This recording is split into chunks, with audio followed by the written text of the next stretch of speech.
Assalamualaikum. Alhamdulillah, kita bersyukur kepada Allah. Kemudian salawat beriring salam semoga tercurahkan kepada uswah kita Nabi besar Muhammad sallallahu alaihi wasallam. Hadirin sekalian yang dirahmati oleh Allah Subhanahu wa taala, agar tidak sesat setelah Ramadan, artinya tidak kembali tersesat pasca bulan Ramadan. Saya mengartikannya dua. Yang pertama, dengan makna hilangnya istiqomah. Hilangnya apa? Istiqomah. Perkara yang paling berat dalam Islam itu istiqomah. Anda cek dalam buku apapun, sing paling abot itu adalah istiqomah.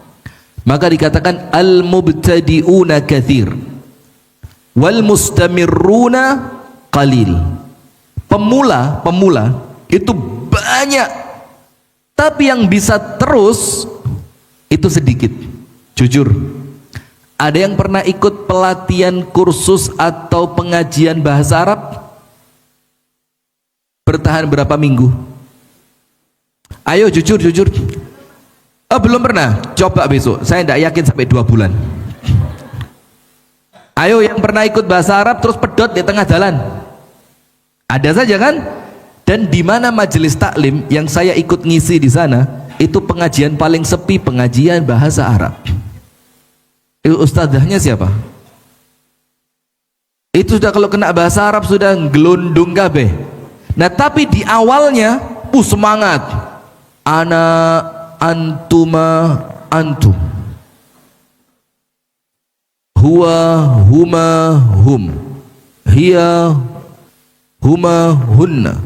Masya Allah, diapalin semua di awal.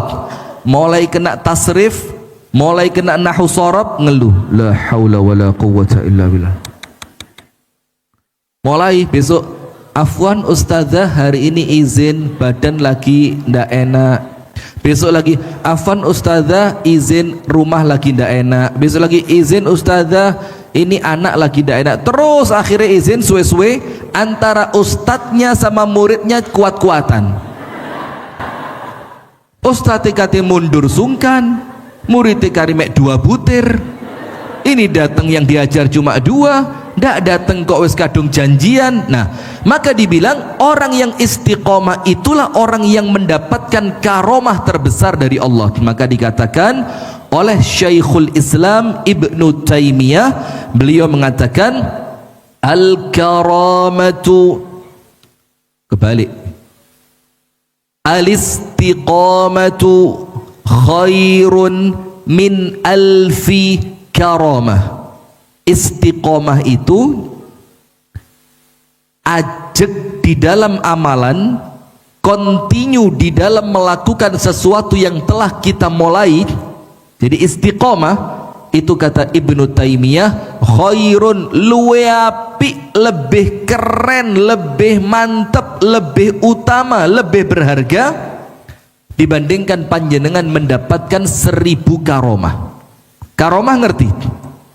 Karomah itu kejadian di luar batas akal manusiawi yang Allah berikan kepada hamba-hamba Allah yang Allah cintai. Misalkan jalan di atas air, tidak tenggelam, atau dia dibakar ternyata kulitnya aman, gak gosong belas. Bisa jadi itu diantara bentuk apa? Karomah. Tapi kata Ibnu Taimiyah, ojo karomahnya yang diuber, jangan karomahnya yang dikejar, tapi kejarlah keistiqomahan yang kalau sudah istiqomah, karomah itu pasti kamu dapatkan. Nah, maka beliau katakan kalau orang bisa istiqomah, maka istiqomah itu lebih baik dibandingkan Allah beri kepada Anda 1000 karomah. Nah, baik, itu yang pertama menurut saya, yaitu hilangnya istiqomah pasca Ramadan. Yang kedua, sesat dengan makna kata, betul-betul tersesat. Ramadan Masya Allah jilbabnya rapi, pakaiannya rapi, sholatnya rapi, Al-Qurannya rapi. Keluar dari Ramadan gak blas. Bukan cuma kehilangan amalnya, tapi bahkan berbalik dari ibadah menjadi maksiat. Enten napa mboten?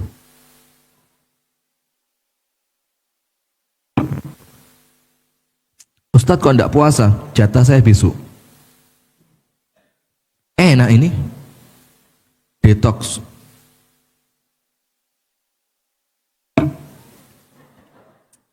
Gratis bagaimana? Saya datang ke sini bawa mobil, bawa supir. Saya datang ke sini harus pakai parfum dulu. Itu biaya itu, Bu, modal. Sudah, astaghfirullah wa atubu ilaih. Lanjut. Nah, maka ada orang yang awal Ramadannya, ketika Ramadannya begitu tertib, Masya Allah baik. Ramadannya selesai, bukan cuma amalannya terputus, tapi apa? Berbalik dari ibadah menuju kemaksiatan. Dan ini ada Ramadan tertib di masjid, khatam Quran, ikut pengajian, taraweh, bahkan i'tikaf di masjid. Hari pertama lebaran pakai jilbab separuh nisirah, yang poninya keluar, cing. Marsha and the Beer, tahu anda ya? Ini kelas-kelasnya Marsha ini. Yang tidak ngerti Marsha kurang keren. Itu Marsha itu film kartun kedua yang saya suka. Nomor 1 saya suka Tom and Jerry. Wih, keren Tom and Jerry. Nomor 2 Marsha. Marsha itu mencerminkan anak yang usilnya banget, beruang yang aslinya kereng, bisa sesabar itu. Sudah lanjutlah. Baik, maka hadirin perhatikan. Yang pertama, hadis dari An-Nabi sallallahu alaihi wa ala alihi wa sahbihi wasallam, di mana Rasulullah sallallahu alaihi wasallam bersabda, ahabbul a'mali ila Allah taala adwamuha wa in qalla. Itu poin pertama, tulis poin pertama. Ahabbul a'mali ila Allah taala adwamuha wa in qalla. Amal yang paling dicintai oleh Allah adalah amal yang dilakukan secara terus-menerus, secara kontinu, secara istiqomah, walaupun amalan itu kecil. Walaupun amalannya apa? Kecil. Kalaupun amalan itu kecil tapi dia istiqomah, maka keistiqomahan itu yang menjadikan amal kecil tersebut istimewa. Nah, sekarang perhatikan, apa arti dari kata amalan yang paling dicintai oleh Allah? Apa artinya? Nomor 1, a'dhamuha ajran, yang pahalanya paling besar.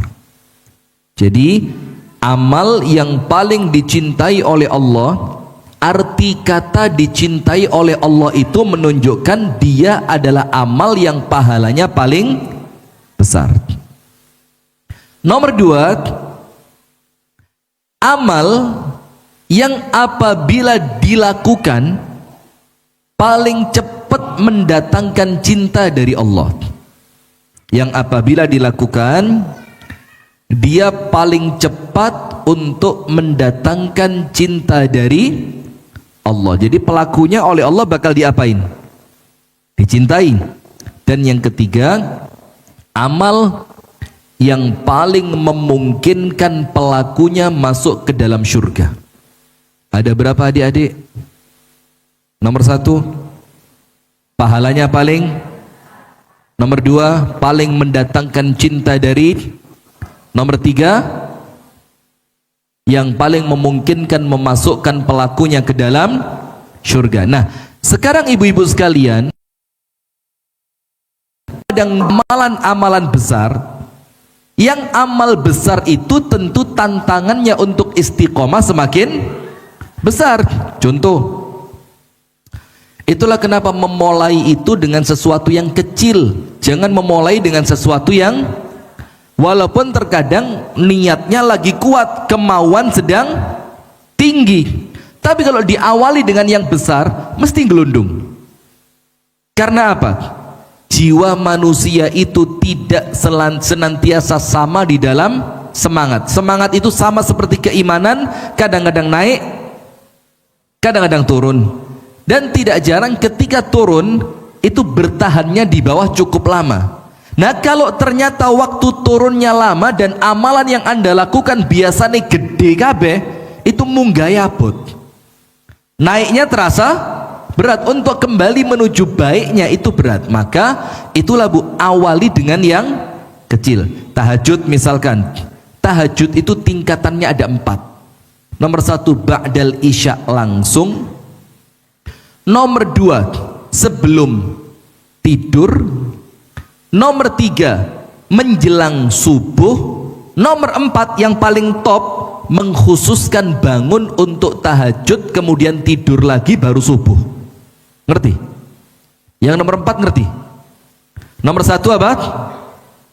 Ba'dal isya langsung. Angsal napa mboten? Panjenengan ngerti bahasa Jawa ya? Boleh apa ndak ini? Boleh. Kemudian yang level kedua, luwe apik maneh sebelum tidur. Lebih bagus lagi menjelang azan subuh, masuk di sepertiga malam yang terakhir. Lebih bagus lagi yang nomor 4, bangunnya itu bukan untuk menisan subuh, tapi khusus bangun untuk tahajud. Katakan jam 1:30 Anda bangun, sholat tahajud setengah jam sampai jam 2, kemudian tidur lagi baru bangun untuk itu yang paling afdol. Itu yang paling afdol. Nah, maka untuk pemula memulainya yang mana? 1, 2, 3, 4. 1, 2, 3 atau 4? 1 dulu. Kalau 1 lancar ditingkatkan, 2 lancar ditingkatkan, sampai kemudian kita mencapai puncak. Dan intinya tulis. Intinya bukan mencapai puncaknya, tapi meraih keistiqomahannya. Ini penting. Intinya bukan mencapai puncaknya, tapi meraih istiqomahnya. Kenapa Bu?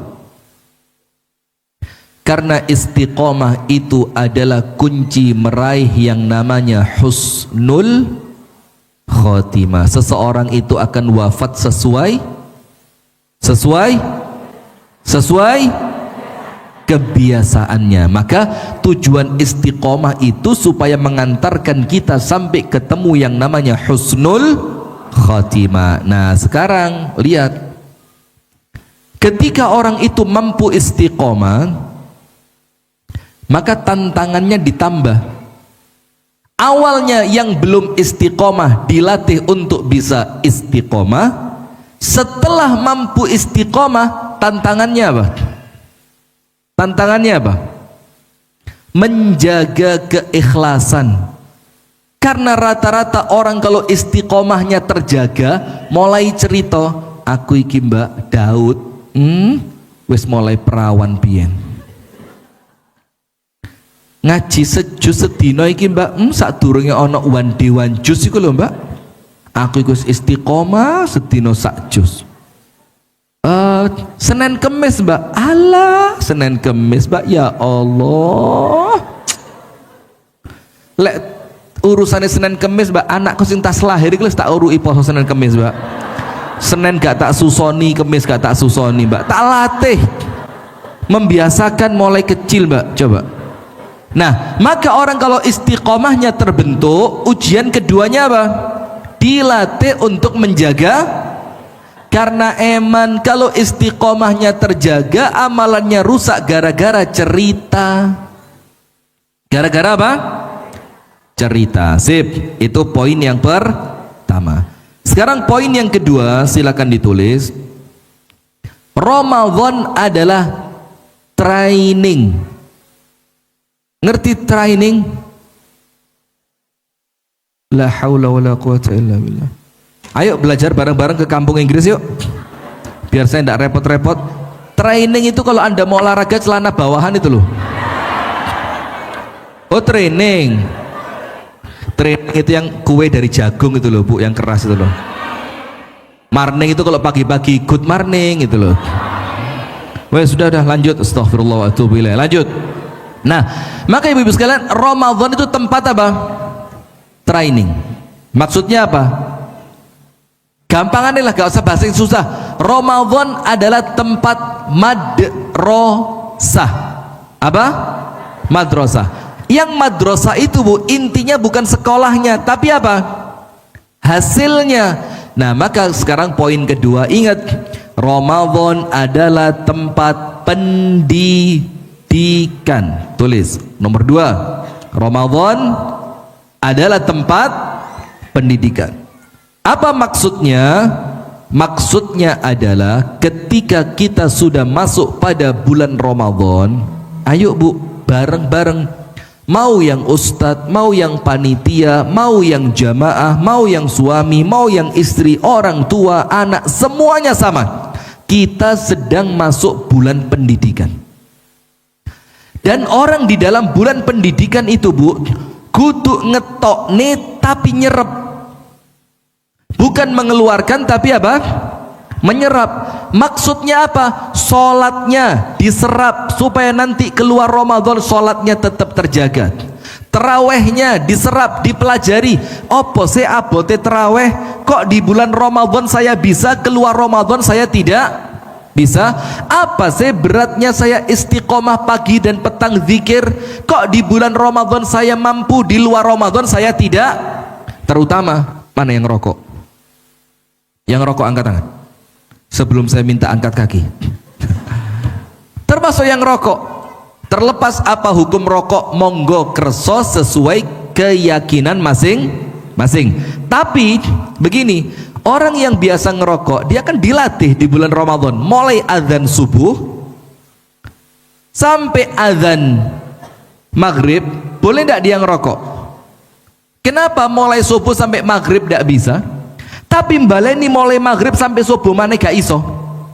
Kenapa subuh sampai maghrib dia bisa, tapi dari maghrib sampai subuh kenapa tidak bisa? Itu artinya dia tidak belajar. Itulah yang kita khawatirkan, seperti materi kita, jangan kembali tersesat pasca Ramadan. Loh, pas poso iso gak ngerokok? Bisa. Buka puasa langsung teh sak gelas.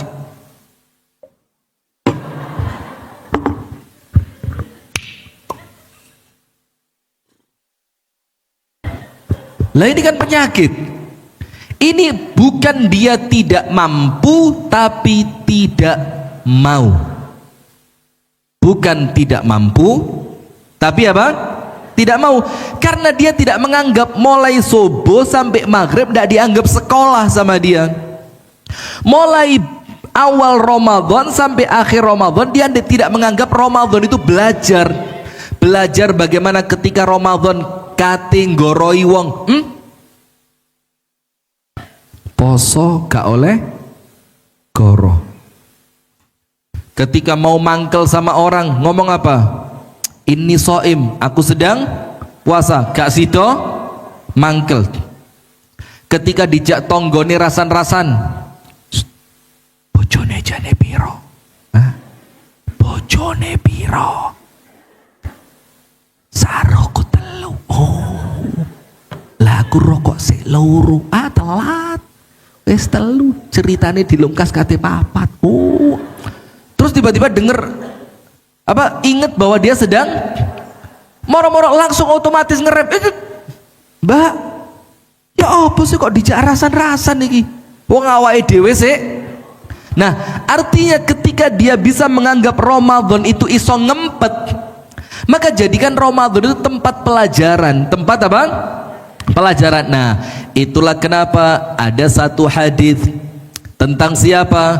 Rasulullah cerita seorang laki-laki menceritakannya kepada Abdullah bin Mas'ud dalam hadis yang sahih. Perhatikan baik-baik. Rasul mengatakan, "Ya Abdullah, wahai Abdullah." Maksudnya Abdullah siapa di sini? Abdullah ibnu Mas'ud. La takun mithla fulanin. Kamu jangan sama seperti si fulan itu. Si fulannya siapa ini, Bu? Si fulannya siapa? Hah? Loh, Bu, bahasa Indonesia paham? Atau you want in English? Siapa si fulannya ini siapa?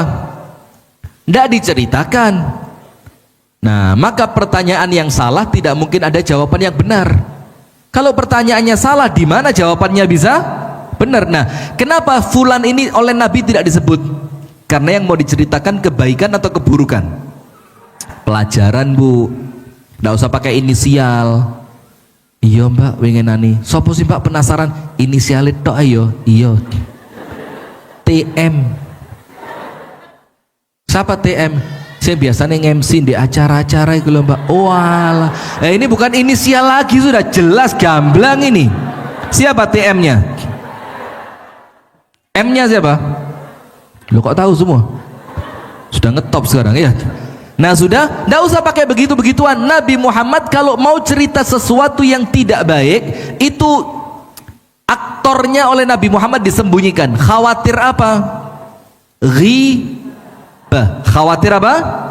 Ghibah. Maka Rasul bilang sama Abdullah bin Mas'ud, ojo podo mbek si fulan tadi. Kenapa si fulan itu? Kana yaqumul lail. Kemarin bisa diartikan pas bulan Ramadan, yaqumul lail, dia bisa sholat tahajud.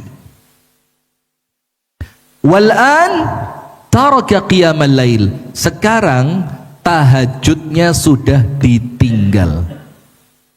Ya, enak Zul ya, makan gorengan sama petis ya. Sekarang tahajudnya sudah ditinggal.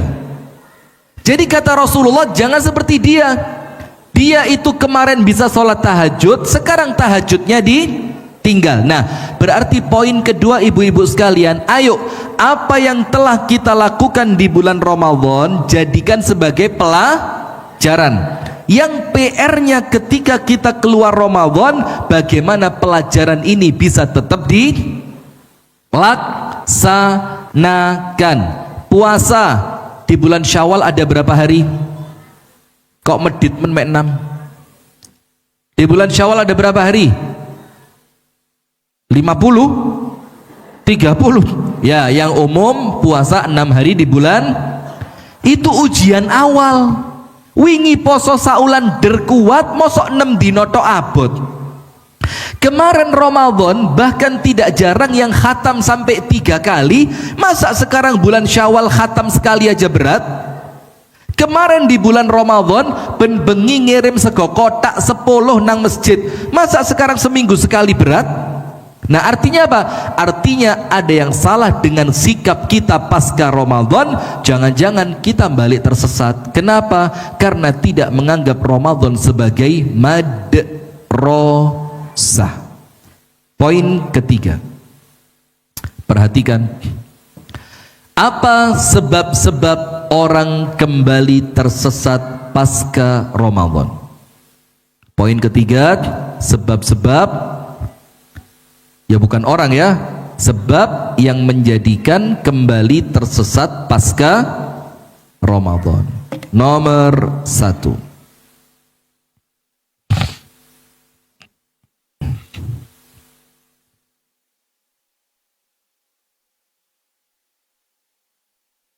Nomor 1, faktor dalam.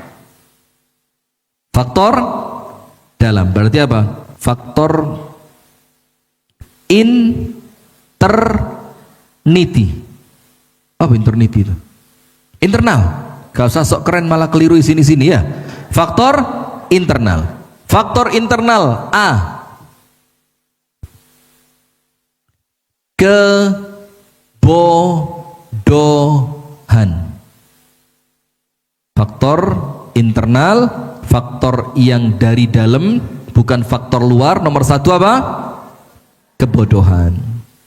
Itulah kenapa orang-orang yang tidak berilmu lebih rawan tersesat, lebih rawan terjatuh pada keburukan, lebih rawan diganggu oleh setan. Kenapa? Dia tidak punya tameng yang namanya ilmu. Nabi Muhammad SAW tulis, Nabi Muhammad menjadikan kebodohan adalah penyakit. Nabi Muhammad menjadikan atau menganggap bodoh itu apa? Penyakit. Maka kalau orang sakit kepingin disembuhkan apa enggak? Obatnya apa? Penyakit kebodohan itu. Fa inna dawa al-'i as-su'al. Karena obat kebodohan itu adalah bertanya. Nah, berarti Nabi Muhammad menjelaskan kepada kita bodoh itu bahaya. Bodoh itu bisa menjadikan kita tersesat. Bodoh itu bisa menjadikan kita jauh dari kebenaran. Bodoh itu bisa menjadikan kita jauh dari kebaikan karena tidak ngerti ilmu. Kepingin api tapi gak duwe ilmu, bisa apa ndak? Contoh, ghairil maghdubi alaihim waladdallin. Ghairil maghdubi alaihim. Siapa al-maghdub alaihim? Siapa? Orang yang oleh Allah disebutkan dalam surah Al-Fatihah, mereka yang oleh Allah dimurkai. Oleh para ulama dikatakan al-Yahud. Siapa? Yahudi. Kenapa Yahudi dimurkai? Alimu al-haqqa falam ya'malu biha. Ya, falam ya'malu bihi. Mereka tahu kebenaran tapi kebenarannya tidak diamalkan. Siapa dia? Siapa? Yahudi. Sementara waladdallin, ad-dallin, orang yang tersesat di sini siapa? An-Nasara, orang-orang Nasrani. Kenapa? Aradu al-haqqa falam ya'lamuhu. Mereka menginginkan kebenaran tapi tidak ngerti benar itu seperti apa. Maka ibu-ibu tahu ceritanya Umar ketika ngelihat salah satu orang ahli ibadahnya Nasrani keluar dari gereja, mukanya capek, matanya cekung, masuk ke dalam karena kurang tidur, terlihat badannya kurus karena fokus ibadah. Ketika orang ini keluar dari gerejanya, Umar nangis. Sayyiduna Umar apa? Nangis. Maka oleh para sahabat ditanya, wahai Umar, apa yang menjadikan kamu nangis? Apa kata Umar? Ketika saya ngelihat orang ini, tadzakkartu ayil Quran, aku ingat satu ayat Al-Quran, amilatun nasibah tasla naran hamiyah. Amilah apa? Beramal. Nasibah, sampai capek. Beramal sampai capek. Bukan berarti mereka tidak beramal, mereka capek, mereka beramal, mereka kerja, mereka ikhtiar, mereka melakukan perbuatan, tapi tasla naron hamiyah, ending dari amalan mereka kemana? Ke neraka. Kenapa begitu? Karena mereka beramal tanpa bimbingan ilmu. Itulah Al-Imam Al-Bukhari mengatakan harus berilmu sebelum berbicara dan beramal. Tujuannya apa? Yakin ilmunya benar. Maka sebab orang itu kembali tersesat karena tidak punya ilmu. Jadi ikut-ikutan, elok-elokan. Dia cuma, oh teman-temannya pakai jilbab besar, pakai jilbab besar. Besok lagi teman-temannya pakai legging, ikut pakai legging. Besok lagi temennya pakai you can see everything. Kok ditambah everything ya? Dia ikut-ikutan pakai you can see. Jadi tidak punya pedoman. Sementara orang yang punya ilmu itu rasikh, warrasikhuna fil ilmi, orang yang ilmunya mantap. Tidak gini bu, apapun yang terjadi di masyarakat, apapun yang terjadi di alam dunia, dia tetap lurus dengan bimbingan ilmu. Nah tapi kalau tidak punya ilmu, ngelihat trennya apa ya? Oh sekarang trennya itu make up merah dari pipi tembus hidung balik pipi. Tahu tren itu sudah dipakai? Sekarang trennya itu bu, jadi make up itu merahnya kenceng gini. Belum tahu ya? Oh tahu? Kok enggak pakai? Oh karena berilmu. Nah itu loh jagoan. Karena apa? Punya punya ilmu, jadi dia tidak ikut-ikutan. Sampai Nabi Muhammad mengatakan, la takunu imma'atan, ojo elo-eloan. Tidak boleh sama Nabi Muhammad ikut-ikutan. Terus Nabi Muhammad bilang apa? Bagaimana imma'ah, elo-eloan itu? In ahsanan nas ahsantu wa in asa'u asa'tu. Kalau manusia baik aku akan ikut, tapi kalau mereka buruk aku yang melo umume wong, katut buruk. Itu sama Nabi Muhammad dilarang. Apa sebab mereka imma'ah? Tidak punya pegangan yang kuat, tidak punya ilmu. Itu loh makanya ibu-ibu istiqomah duduk di majelis ilmu. Itu sebab faktor internal. Nomor satu, kebodohan. Nomor dua, ghalabatul hawa. Apa itu? Ghalabatul hawa, terkalahkan oleh dorongan hawa nafsu. Terkalahkan oleh apa? Dorongan hawa nafsu. Contoh ceritanya sih ya, ceritanya saya nyurvei juga tidak pernah. Katanya di hari-hari awal di bulan Syawal itu rumah sakit penuh dengan orang dengan keluhan penyakit perut. Betul tidak? Hari-hari pertama bulan Syawal. Hah? Jadi wetenge kuareken, ada yang rujak dicampur gado-gado, campur gule, lontong jangan, apalagi bubur ayam Cianjur, Cirebon, melbu kabeh, lontong balap, lontong kikil. Rawon jangan, lek rawon aman dunia akhirat itu. Anda merusak citra rawon, ini bahaya ini. Tidak boleh kalau rawon. Kalau rawon jangan. Selain rawon aja. Nasi goreng, cilok, maklor, weci, masuk campur jadi. Nah, apa masalahnya? Kemarin di bulan Ramadan bukan menahan hawa nafsu, kepeksa. Lek gak poso izin. Mosok jamaah majelis taklim iya sila kok ora poso. Bahkan ibu-ibu lagi ada tamu bulanan saja tetap poso kok. Mbak poso, ya poso ndak? Loh, gak mena, lemen. Bulan lalu kali. Sama aja, saking senengnya, tapi ternyata dorongannya bukan iman dan pahala dari Allah. Maka orang puasa itu hadisnya apa? Man shoma ramadhana imanan, pendorongnya apa? Iman. Wahtisaban, mengharapkan pahala dari. Kalau dorongannya timbang konangan tonggo kisinan didelok anake gak pantes moro tuwa pas di omah mosok gak poso. Yo akhirnya ketika dia keluar dari bulan Ramadan, dia kembali sesat, kalah dengan hawa nafsu. Ini cerita, Bu. Ini ya cerita Israiliyat. Tapi Israiliyat itu kata Nabi Muhammad ojo dipercaya 100% dan jangan ditolak 100%. Rasulullah bilang apa? Hadithu an bani Israila wala haraj. Ceritakan tentang Bani Israel dan tidak apa-apa. La tusaddiqu wa la tukadzibu. Tapi ojo dipercaya nemen, ojo didustai nemen. Artinya untuk tambahan apa? Ilmu. Ketika Allah menciptakan nafsu, itu Allah ingin menundukkan nafsu.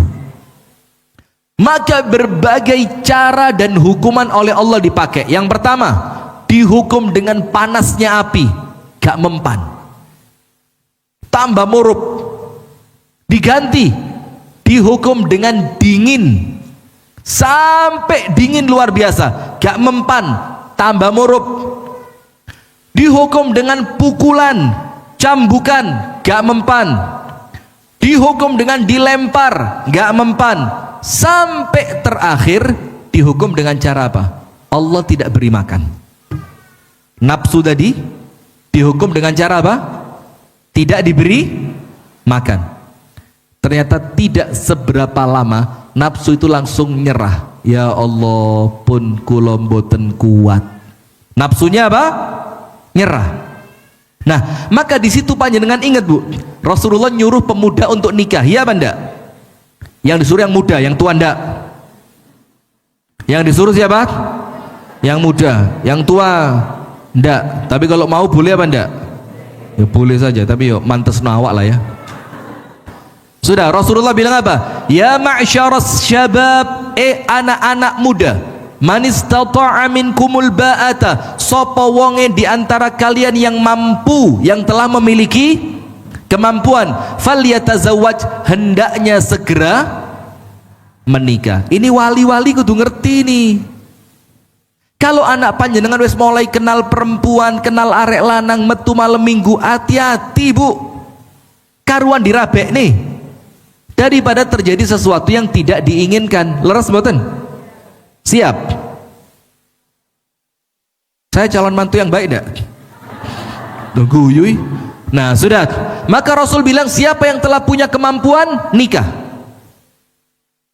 Kenapa menikah? Aghaddu lil basar wa ahsanu lil farj, lebih mudah menundukkan pandangan dan lebih mudah untuk menjaga kehormatan.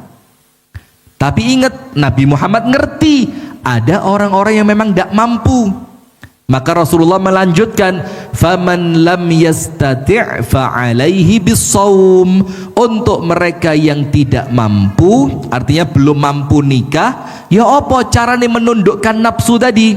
Hendaknya dia berpuasa. Fa innahu lahu wija', karena puasa itu untuk mereka sebagai tameng. Sebagai apa? Berarti puasa itu menundukkan nafsu. Lah kalau selesai Ramadan kalah sama hawa nafsu, balik pecicilan, lontong, rujak. Jangan lontong, rujak, sambal goreng Semarang, soto, tahu campur, ini langsung los. Apa yang terjadi? Maka itu sebab orang akan kembali terjatuh kepada kesesatan setelah bulan Ramadan. Apa yang berdua? Kalah dengan hawa nafsu. Yang ketiga, faktor internal. Nomor satu, kebodohan, obatnya ilmu. Nomor dua, nafsu, obatnya puasa. Nomor tiga, faktor internal yang menjadikan seseorang itu jauh dari kebaikan. Apa Bu? Pergaulan. Itu bukan eksternal. Saya tidak ngomong eksternal. Mungkin orang lain ngomong eksternal, tapi saya ngomong internal. Karena yang milih pergaulan siapa? Bukan mereka yang datang ke rumah kita kan? Kita yang datang ke mereka kan? Kita yang ikut grup WA-nya, kita yang ikut kelompoknya, kita yang ikut klubnya, kita yang ikut pertemanannya, kita yang ikut arisannya. Mana jamaah arisan? Arisan? Boten? Wah, ndak seru hidup tanpa arisan itu. Kanon berdeke blas. Sudah? Maka ibu-ibu sekalian, termasuk faktor internal pergaulan. Setelah dia Ramadan, dia kembali ke teman lamanya. Maka lihat Ashabul Kahfi, berapa orang?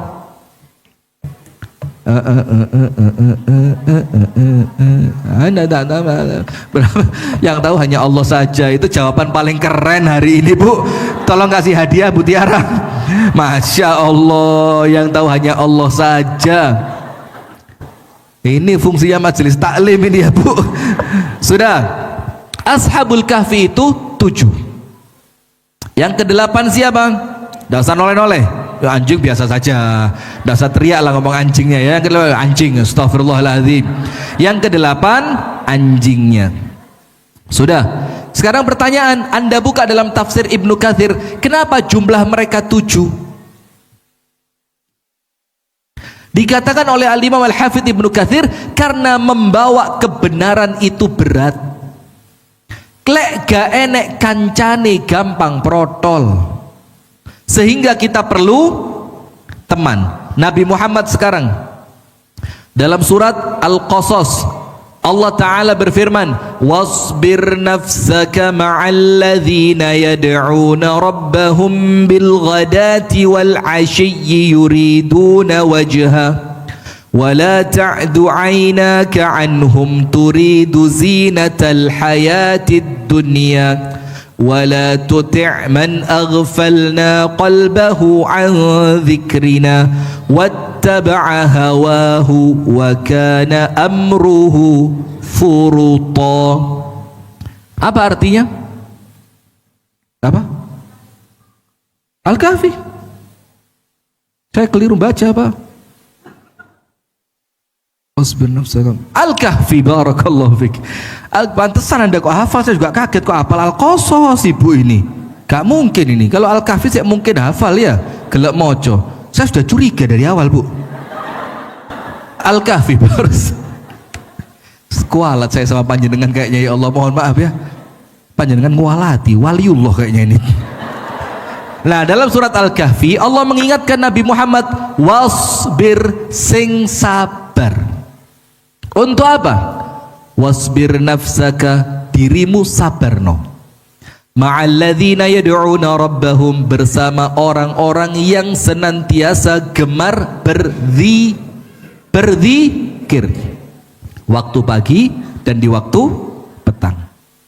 Yuriduna wajha, karena mereka mengharapkan keridhaan dari Allah. Dan setelah disuruh sabar kumpul wong wiritan, disuruh sabar kumpul wong api, ditambahi wala ta'du aynaka anhum,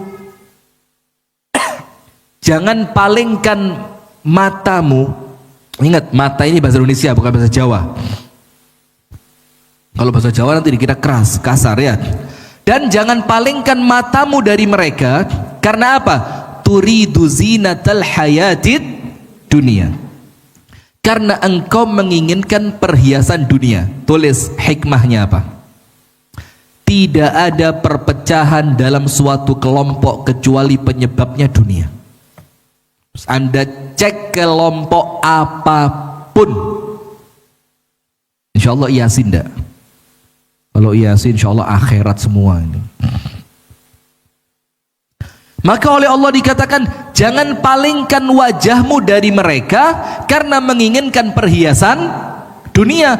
Berarti orang yang berpaling dari kelompok-kelompok yang baik, orang yang berpaling dari komunitas-komunitas yang baik, orang yang nyempal dari perkumpulan baik, itu mesti faktornya apa?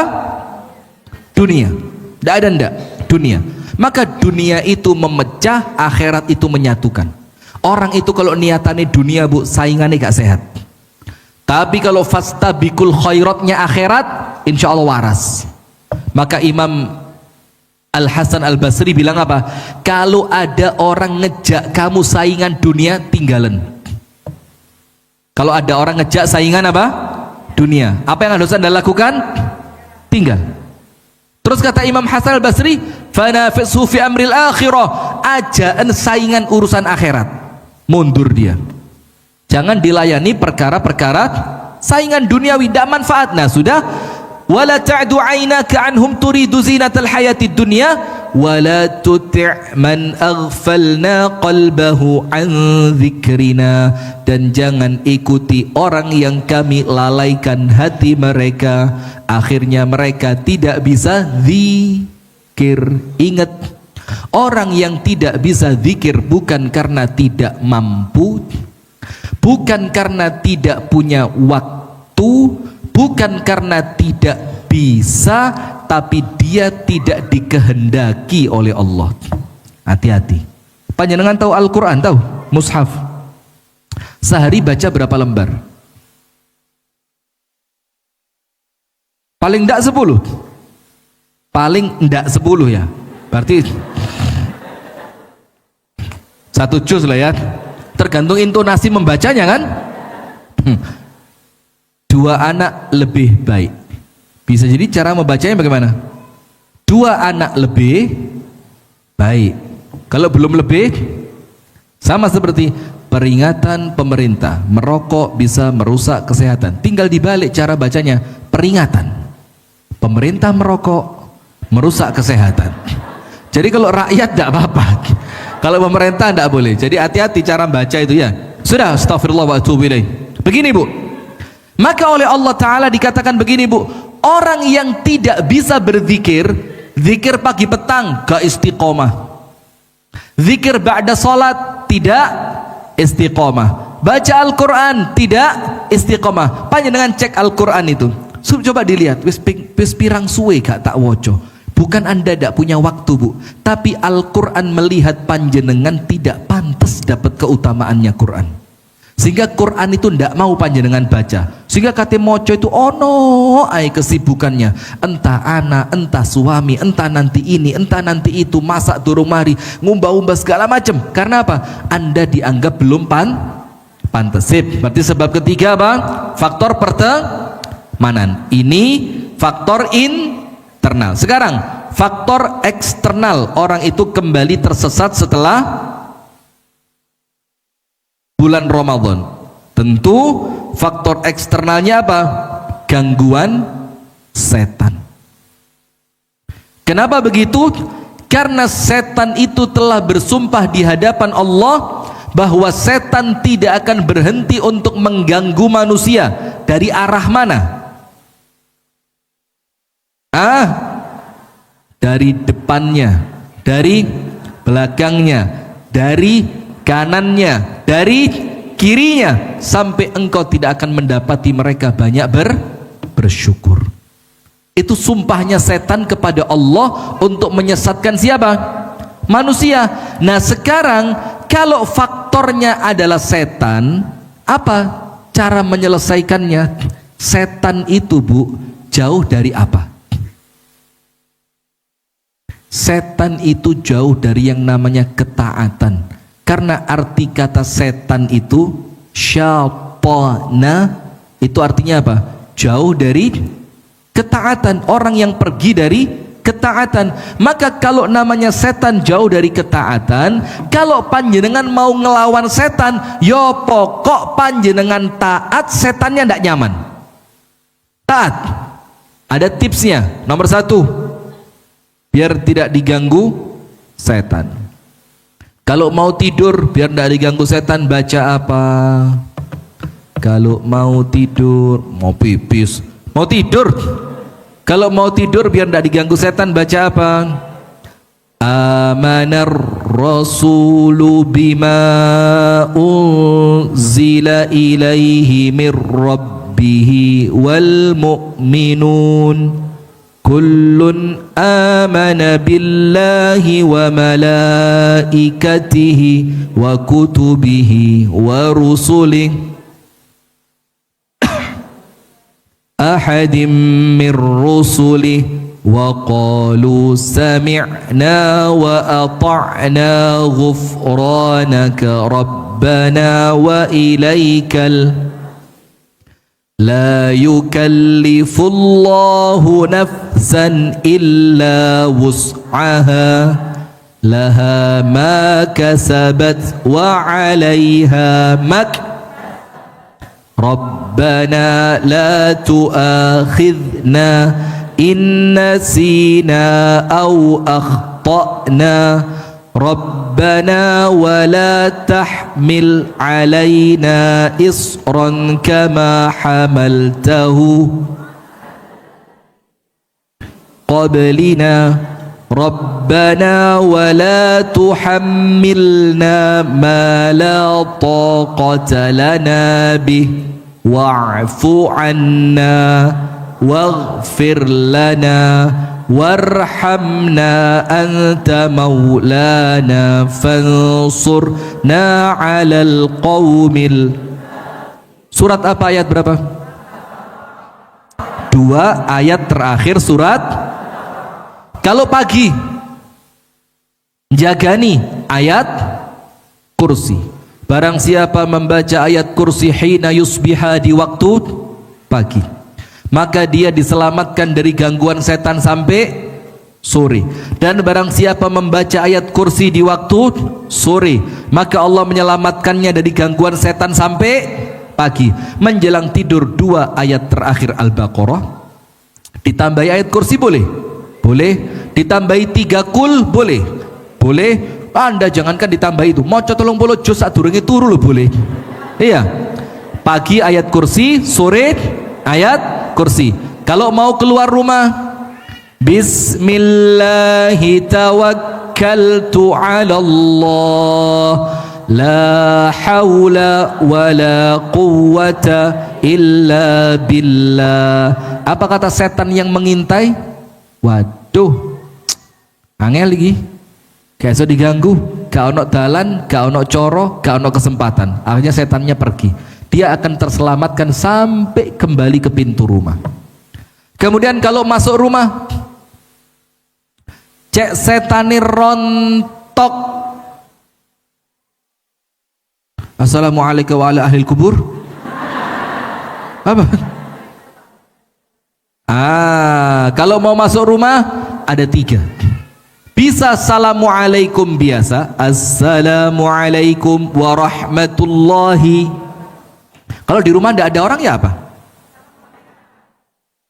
Assalamualaika, assalamu alaina wa ala ibadillahis. Assalamualaikum biasa pun boleh. Nomor 2, masuk rumah baca bismillah.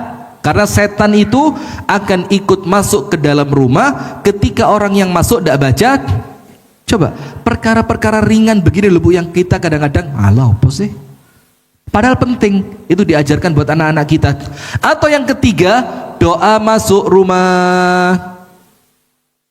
Bismillahi Allahumma masuk mana ini? Masuk surga.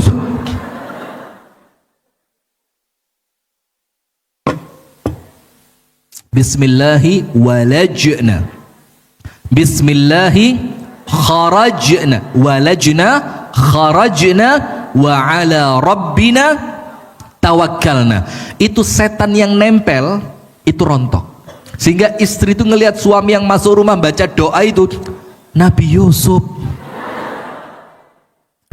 Kalau Anda tidak baca itu Bu, a'udzubillahi minasyaitonirrajim, setan kirimane sopo. Nah, maka itu untuk menghindari setan. Termasuk cara yang lain, wa yanzaghanna minasyaitani nazghun fasta'idz billah. Apabila kamu terasa tiba-tiba ada sedikit gangguan setan, disuruh langsung apa? Isti'adzah. Mengucapkan apa?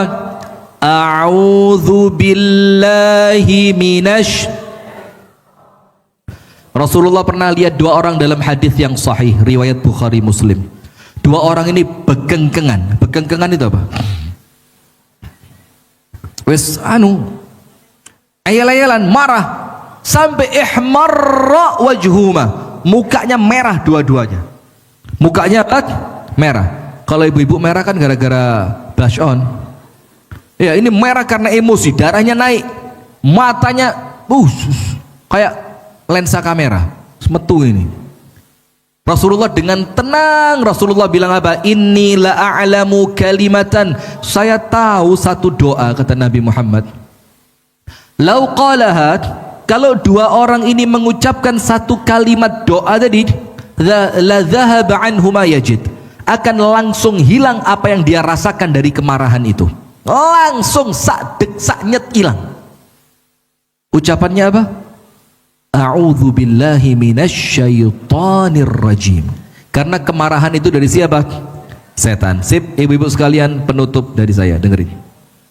Berarti ingat poin pertama tadi? Bukan nomor 1 tadi, yang awal. Apa? Itu kan pembukaan muqaddimahnya Bu, yang materi ini loh Bu.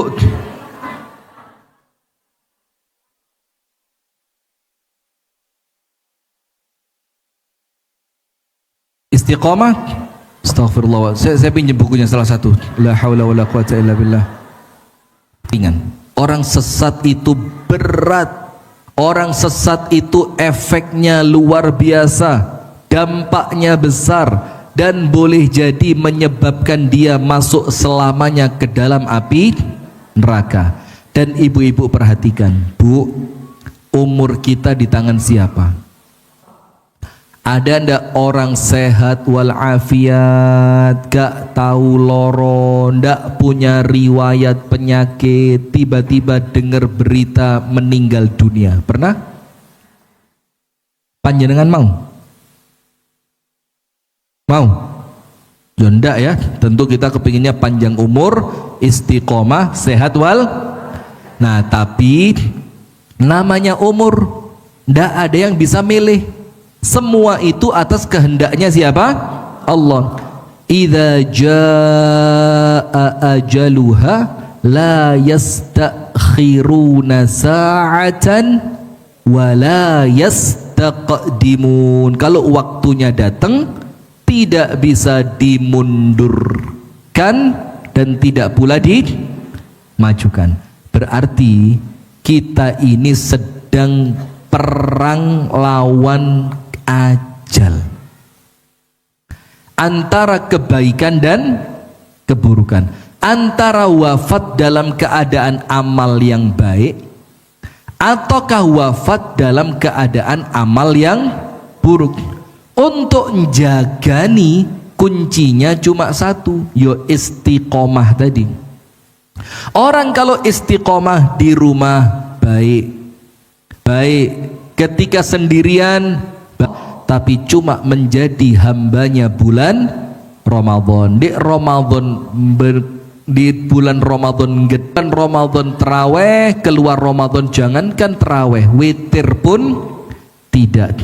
Jangankan puasa sebulan penuh, ayyamul bid saja gak tahu. Nah maka hati-hati ibu-ibu sekalian, ciri amal yang diterima adalah Allah mudahkan untuk melakukan amal baik berikutnya. Barakallahu fikum. Jawab.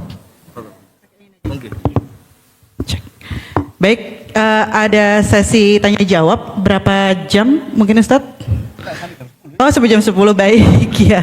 Cuma sampai jam 10, jadi kita 2 pertanyaan dulu ya. Silakan angkat tangan. Oke, yang pertama, sebutkan nama asal. Ya. Assalamualaikum warahmatullahi wabarakatuh. Alhamdulillah. Nama saya Ibu Fida. Rumah saya di Balai Arjosari. Ya. Terima kasih Ustadz. Saya ingin bertanya, bagaimana jika sebuah amalan atau ibadah itu yang dilakukan secara terus-menerus, tetapi kualitasnya berbeda-beda Ustadz. Terkadang kita kan kaum mak-mak itu ya biasanya kan banyak cucian, kemudian memasak, momong anak, terus di rumahnya itu juga bersih-bersih. Itu kan kadang-kadang parameter atau kualitas kita untuk menuju ke istiqomah itu kan berbeda-beda. Kadang-kadang up and down kayak gitu ya Ustadz. Keren. Nah, ya kaum ibu rumah tangga ya wajar kadang-kadang juga ke mall, kadang-kadang juga ya shopping, arisan kayak gitu. Kadang-kadang kalau ikut kajian gini nih sadar atau tobat. Nah, itu bagaimana ya Ustadz untuk istiqomah kaum? Naik lift di Nabawi di Madinah, terus ada perempuan dari Indonesia. Saya tanya ketika liftnya kebuka, dia mau masuk lift kan, dia tanya up, down. Saya bilang, ini lift ente mau naik mau turun? Saya bilang up to you. Dia bilang up. Loh, monggo mbak. Loh, panjenengan sakit. Secara kuantitas istiqomah, secara kualitas juga istiqomah. Nah tapi kemudian namanya manusia itu podo kabeh. Iman kita itu tidak seperti imannya malaikat yang stagnan di atas. Iman kita itu kadang-kadang up, down ya. Kadang-kadang naik, kadang-kadang turun. Nah, maka ketika turun itulah diuji keistiqomahan panjenengan. Kalau istiqomah itu pas imannya naik terus, ya ndak ada tantangannya istiqomah. Kalau istiqomah itu pas atine sumpek karena butuh kepada Allah, ya ndak ada tantangannya istiqomah. Tapi hadis yang mengatakan ta'arraf ilallahi firrakha ya'rifka fisyiddah. Justru kalau pas seneng kita lah kok ibadai api, nanti pas susah Allah akan kenal sama kita. Kan begitu. Nah, maka di situ Bu, tantangannya istiqomah itu justru ketika Anda sedang apa tadi? Yang ke atas apa? Kalau up ada tantangan ketika Anda sedang down. Saya dengar up down kok saya rodok bingung Bu ya. Up down. Itu latihan apa Bu Tiara biasa up down itu? Itu yang pakai yang jongkok itu, jongkok separuh itu. Squat Arema Malang. Itu begitu Bu. Memang tantangannya ketika iman sedang turun. Nah, tapi kemudian pertanyaannya, yo namanya perempuan, ini kan perempuan semua kan, yo normal kegiatan sehari-hari di rumah, yo kesibukan rumah lah, nyuci, masak, nganter anak, nanti suami datang dibuatin kopi segala macam, yang kadang-kadang juga datang tamu bulanan yang jangankan pas datang, saat durungnya teko itu Luis. Saya lihat istri saya, pokoknya kalau saya di WA bahasanya wis nggak pulang ya, paham saya. Oh, deket harinya ya, saya bilang. Terus ketawa dia, kok tahu? Tahu lah, WA-nya kok kereng ini, saya bilang ya kan. Nah, maka ibu-ibu sekalian, panjenengan ikuti arti istiqomah menurut Imam Nawawi. Itu enteng, biar mudah. Jadi tidak harus istiqomah itu 11 rakaat terus. Itu kan kuantitasnya. Tapi intinya ibadahnya apa? Tahajud. Ya sing penting tahajud. Kadang-kadang lek pas regep ya 11, lek rodok males ya 9, kadang-kadang lek pas males nemen ya witir tok 3 rakaat, lek kuatir bengi gak iso tangi ya sadurunge turun. Nah, menurut Imam Nawawi istiqomah itu apa? Al-istiqamatu, tulis. Al-istiqamatu luzumut ta'ah, tulis. Ngguyu. Al-istiqamatu luzumut ta'ah. Istiqomah itu adalah melazimkan ketaatan. Istiqomah itu apa? Berarti Bu, orang yang istiqomah menurut Imam Nawawi tidak harus dengan amalan yang sama selama dia berada dalam kebaikan. Masih amalannya berbeda, yang penting istiqomah di dalam kebaikan. Misalkan perempuan kan ada menstruasi, tidak boleh tahajud. Terus bagaimana istiqomah tahajudnya? Yo diganti. Karena tidak boleh tahajud, apa kebaikan yang bisa dilakukan perempuan yang menstruasi di waktu malam? Zikir boleh, doa boleh, istighfar boleh. Nah kan, jadi walaupun amalannya berubah, yang penting kebaikannya tetap ada di tempat manapun. Maka menurut Imam Nawawi, orang yang istiqomah itu orang yang dimanapun, kapanpun, bersama siapapun tetap api. Itu istiqomah. Walaupun arti istiqomah yang lain melestarikan satu amalan tidak terputus. Betul apa enggak? Duha terus, padang, peteng, udan, panas, banjir, garing, resuge, melarat, loro, sehat, yang penting sholat. Itu istiqomah. Tapi menurut Imam Nawawi, yang penting perpindahan waktu, tempat, tetap dalam kebaikan. Itulah arti orang istiqomah. Dan itulah yang Allah perintahkan untuk Nabi Muhammad, fastaqim kama umirta. Istiqomahlah engkau sebagaimana engkau diperintahkan. Maksudnya apa? Istiqomahlah di atas ketaatan. Barakallahu fiik. Jazakallah khair. Ke mallnya hari apa biasanya? Seminggu berapa kali? Seminggu 2 kali? Kalah sama istri saya. Istri saya sehari 7 kali. Baik, terima kasih banyak Ustadz. Masya Allah. Yang di belakang ya, boleh angkat tangan yang belakang. Oke, paling ujung belakang. Saya harus melewati lautan, ibu-ibu. Boleh diestafetkan ke belakang ya, nyun sewu.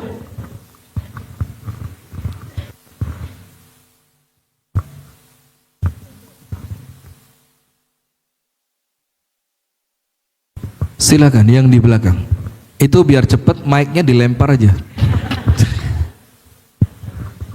Assalamualaikum Ustaz. Waalaikumsalam Ustazah. Loh, ini yang mau tanya yang mana? Yang assalamualaikum yang sana, ngomong yang sana. Oh baik, nanti gantian. Boleh gantian. Bu Tiara, maaf, yang terlanjur salam duluan aja. Iya. Jazakallah khair Ustaz. Follow Ustaz, Instagram nggak? kenapa? Follow Instagram saya.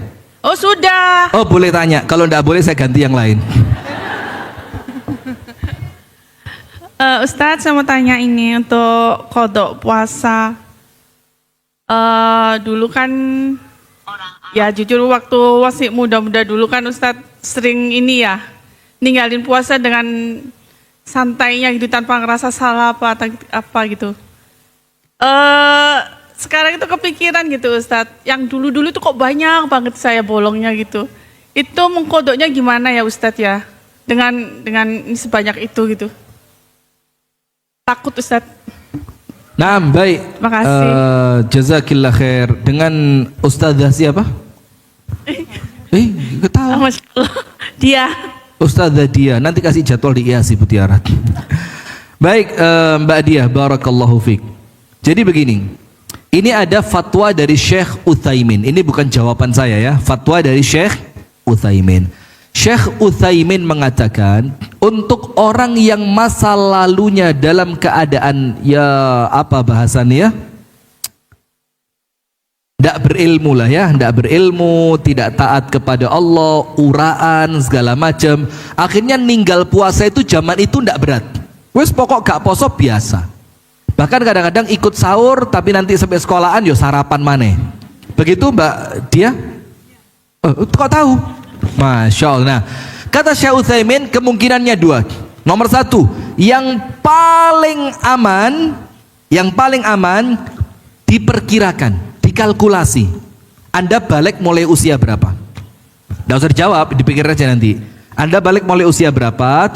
Kemudian Anda mulai tertib usia berapa? Mulai tertib puasa usia berapa? Nah, nanti rentan waktu itu yang mulai balik sampai Anda tertib puasa itu misalkan ada waktu 10 tahun.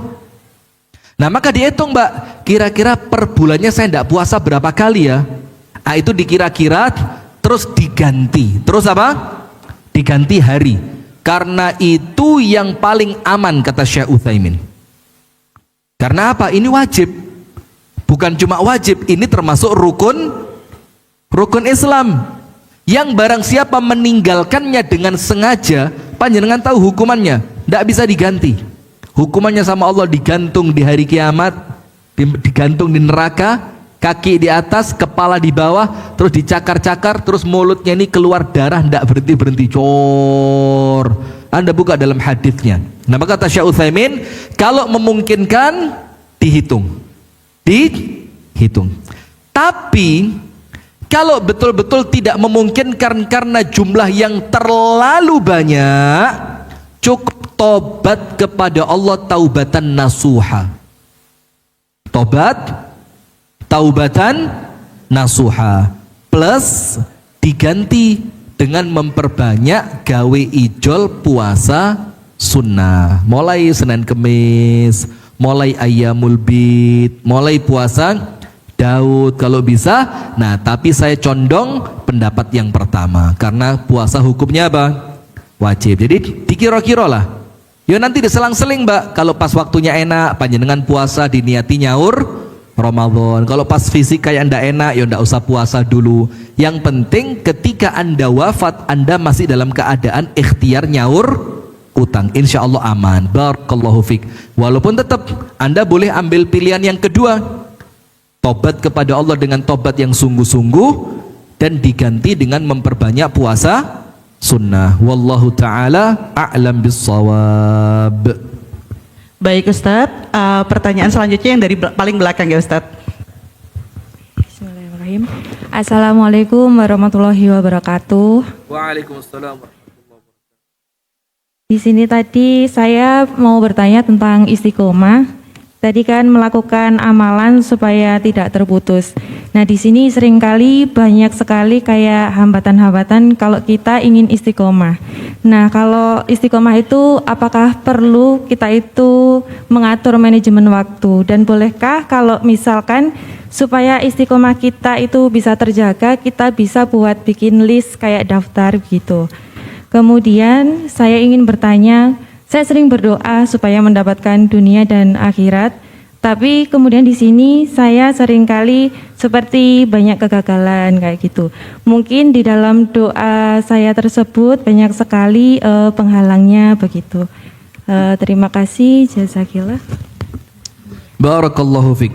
Saya jawab yang kedua dulu ya. Ibu-ibu perhatikan, Bu.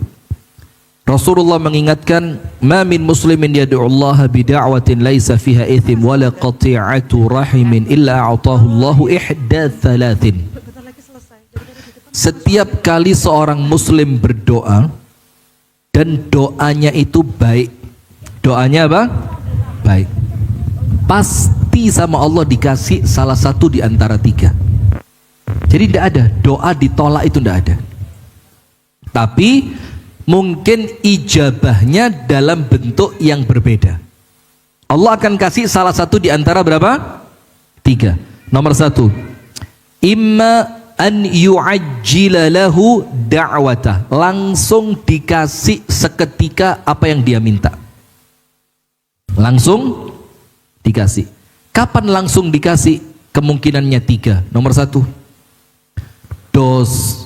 doanya bersih dari dosa dan maksiat. Jadi orang yang kalau banyak dosa, banyak maksiat, doanya ya apa?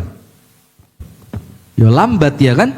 Maka kemungkinan pertama, ketika setiap kali angkat tangan langsung dikasih, orangnya bersih dari dosa dan maksiat. Termasuk bersih dari penghalang doa yang lain. Makanan haram, tergesa-gesa atau yang lain. Yang kedua, Allah melihat Anda ketika diberi langsung, Anda akan semakin baik, tambah api. Karena tidak jarang orang doanya diberi, orangnya jadi lalai. Ingat cerita Tha'labah, kepingin sugih, njaluk wedhus akeh, malah gak tahu sholat jamaah. Maka ketika Allah lihat, ketika diberi panjenengan tambah baik, oleh Allah langsung diberi. Yang ketiga, Allah memandang Anda, kalaupun langsung diberi, Anda tidak berhenti berdoa. Karena ada orang tahajudnya le ono masalah tok. Iya benda. Pas ada masalah, suami ndak pulang, 3 kali puasa, 3 kali lebaran, ndak pulang. Terus ndongo, Bang siapa? Bang Toyib, ndongo terus. Suaminya pulang, oh lali ndonga nih. Nah, maka ketika Anda pastikan yang 3 ini, doa Anda bersih dari penghalangnya, Anda tidak berhenti berdoa, kalau diberi Anda semakin baik, maka sama Allah langsung dikasih. Itu kemungkinan yang pertama. Kemungkinan yang kedua, wa an yaddakhira lahu fil akhirati, tungone dijadikan tabungan akhirat. Yang di dalam riwayat yang lain, orang itu ketika melihat pahala dari doanya dia yang tertunda sampai akhirat, itu dia ngomong apa? Ya Allah, kalau tahu pahalanya sebesar ini, saya minta semua doa saya ditunda ya Allah. Saking gede nih pahala doa yang disimpan buat pahala akhirat. Kemungkinan kedua. Kemungkinan ketiga, wa an yasrifahu minassu mithlaha, doa itu menjadikan Anda terhindar dari musibah. Jadi belum tentu apa yang Anda minta dikasih, tapi doa yang Anda panjatkan kepada Allah, yang Anda minta tidak dikasih, tapi ada musibah yang mau masuk, karena doa tadi musibahnya sama Allah ditolak, maka doa itu tolak bala. Paham ukhti? Sudah. Nah maka kemudian begini, saya sering berdoa Ustadz, minta kebaikan dunia dan akhirat, tapi kok rasa-rasanya sering gagal, tidak kunjung sukses. Sering gagal, tidak kunjung sukses, itu buruk di pandangan mata manusia, Mbak. Tapi Anda tidak tahu di pandangan Allah boleh jadi itu yang terbaik untuk Anda. Kenapa? Boleh jadi kalau Anda sukses, Anda lupa ibadah. Kalau Anda sukses, Anda tidak datang ke pengajian IASI. Sedang sibuk meeting mungkin Anda sekarang kan? Taken M apa namanya? MUU? MOU. Jangan-jangan sekarang Anda lagi di KL. Kilen Lepen.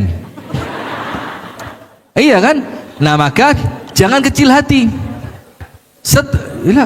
KL apa? KL apa? Kulon Kali, Kuala Lumpur, sini-sini. Nah, boleh jadi ketika doa itu oleh Allah tidak diberi, jangan kecil hati. Allah sedang memilihkan untuk Anda waktu yang terbaik, pemberian yang terbaik, di saat yang paling pas untuk Anda, sehingga dikatakan oleh Imam Ibnul Qayyim dalam kitabnya Ad-Da' wa Dawa, tidak pernah kecewa orang yang berdoa. Maka ketika Anda merasa kecewa, hati-hati mbak, itu justru bisa jadi penghalang doa. Maka jangan sampai putus asa, terus berdoa. Sudah nikah kan? Nah, iya, maka itu saya tahu doa Anda apa. Cuma saya mau tanya dari awal nggak enak tadi kan? Ya mudah-mudahan mbak setelah Idul Fitri ketemu jodoh yang baik mbak, amin. Lihat yang mengaminkan orang sebanyak ini mbak, insya Allah ketemu jodoh yang baik nanti ya. Baik, solih, kaya, tanggung jawab, tampan, ahli ibadah, sabar, penyayang. Nggak usah iri, cukup amin saja. Kenapa Anda kok iri? Amin. Astaghfirullahaladzim.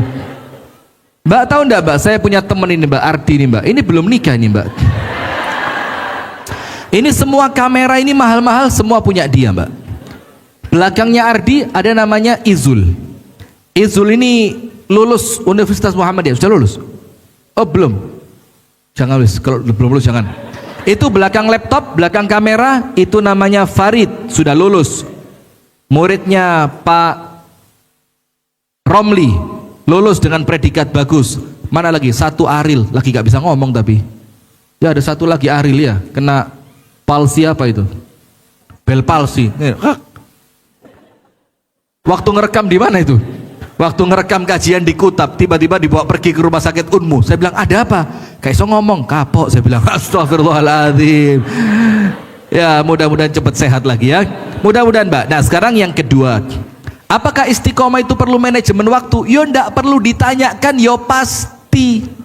Orang untuk istiqomah perlu ngatur waktu. Ramadan itu loh, Ramadan itu kita perlu ngatur waktu. Tangi jam piro?